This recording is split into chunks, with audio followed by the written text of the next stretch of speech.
What's up, friends? Mark Holmes here, and as always, I want to thank you all for watching, commenting, subscribing, and being part of the Joe Boo Sports Report.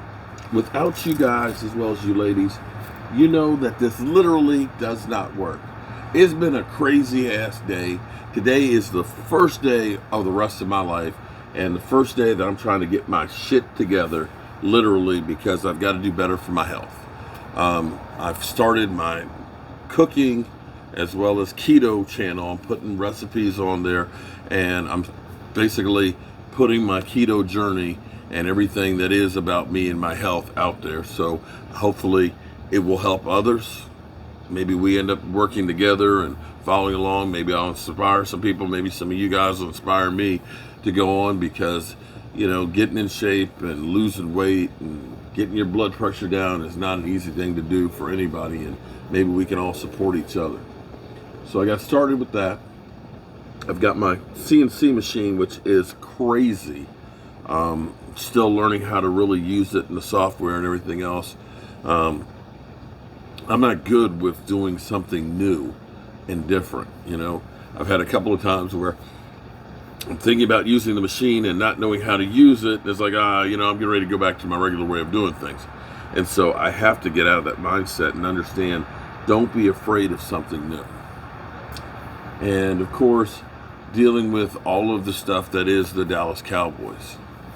The thing about the Cowboys is this: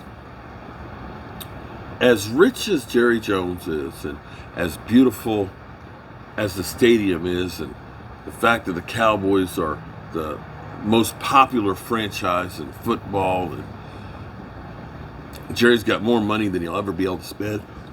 They've got that great training facility. They're literally on every single show out there. The talk of the town. You either love the Cowboys or you hate the Cowboys, but you're talking about the Cowboys. But for some reason, it seems like every time the Cowboys have something difficult to do, that it's always looking like amateur hour.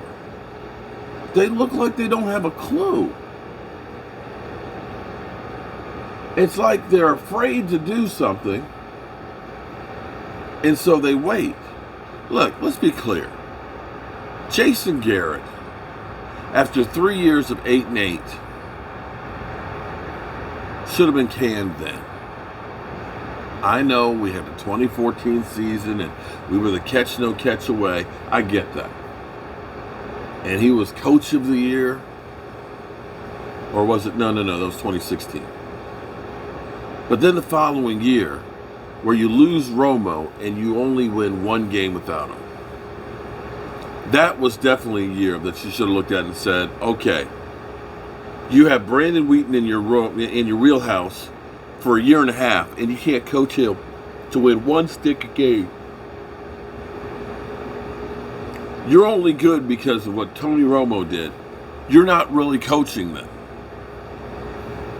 But we held on to him. Every year, we did something different. Okay, we're going to take the play calling away because he's got too much on his plate. Jerry Jones calling down from downstairs. It was kind of like, if you have to have that much support to help your coach win, then you need somebody else who doesn't. They don't do it. And then when they finally decided to get rid of him, they wait. They literally let him come to work for a week. The people were lined up like, I was singing, dead man walking.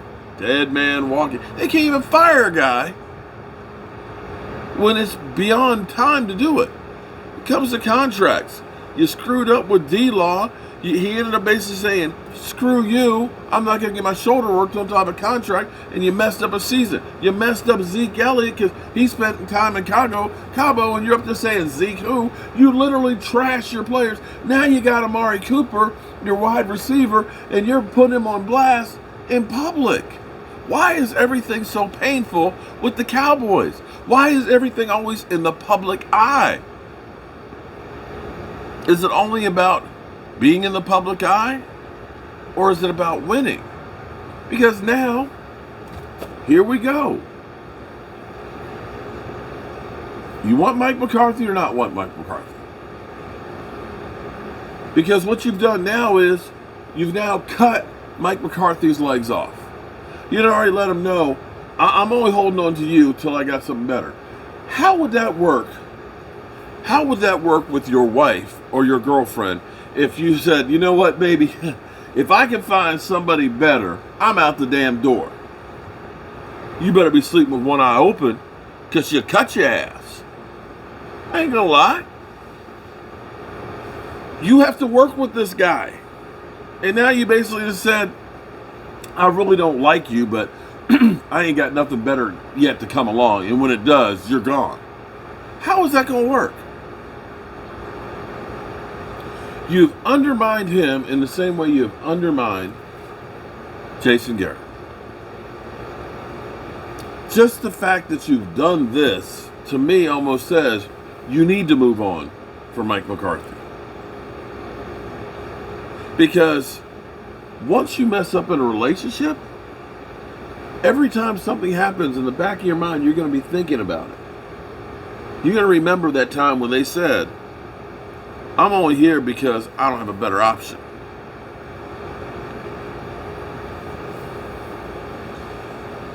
So, maybe this is not Jerry Jones. Maybe it's just the talking heads creating stuff. But the Saints owner was asked today about Sean Payton. I don't know. I watched it, and listening to her, she said it with a smile on her face, kind of like we're enjoying this. But she said, we don't know his status or if he's coming back or not. We should know in the next few days or so. I don't know if that was the opening to say, Jerry Jones, if you want to give us compensation for Sean Payton,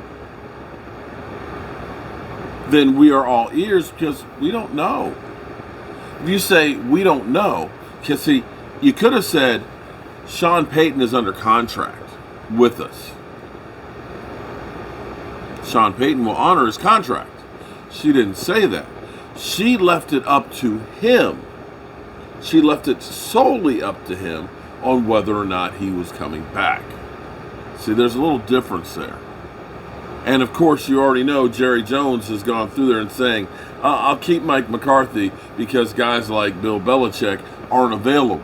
Well, now you're hearing Sean Payton's available. Connect the dots, and that's where we are.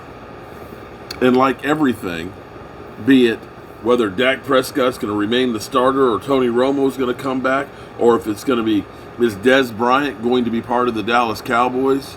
Or are we going to string it out for months and then he can't get a job with somebody else? And then we're going to let him go? Or Jalen Smith, instead of saying before March 20th, Jalen, we're going to move on from you, you wait until the middle of the season and say, Jalen, bye. Everything is so painful decision-wise with the Cowboys. It's literally maddening. And when you start looking back at all these pieces, you start saying, what the hell is going on in Dallas? I can't understand it. Would it surprise me if Jerry Jones ended up saying, we're going to give you some draft picks for Sean Payton and we'll buy out his contract? No. It really wouldn't. Not with the things that the Cowboys have done. It just doesn't. So, hearing, and back to our situation here, I believe Kellen Moore will be back in Dallas if we want him back, because you're beginning to hear teams that are doing callbacks. Denver's got it down to 3, and Dan Quinn's on that list. The Bears are beginning to do their callbacks, and you don't hear about Kellen Moore on there. It may be that Kellen Moore is not a good interview on there. The Giants are beginning to do their callbacks. Dan Quinn finished his interview today. We haven't heard if he's been called back. In fact, we actually heard Joe Witt. Here's an interesting part, and this may be why you won't see Dan Quinn in New York. Joe Witt, we had heard there was a request for him for defensive coordinator. Now we hear that there actually isn't one. Because the way you could kind of look at that is if you're hiring Dan Quinn, you'd want to bring some of Dan Quinn's people with you, and Joe Witt could be your defensive coordinator because he knows the system that Dan Quinn wants to run. But if there's not that interview there with Joe Witt, that may mean that you're not maybe looking at Dan Quinn as hard. That's where you try and connect the dots to come up with the conclusion. At least that's the way I look at it. But it's just a mess, of course. You know, it's always a mess with the Cowboys. And why should we expect anything different? But God willing, we'll be here tomorrow. The mess will still be here tomorrow.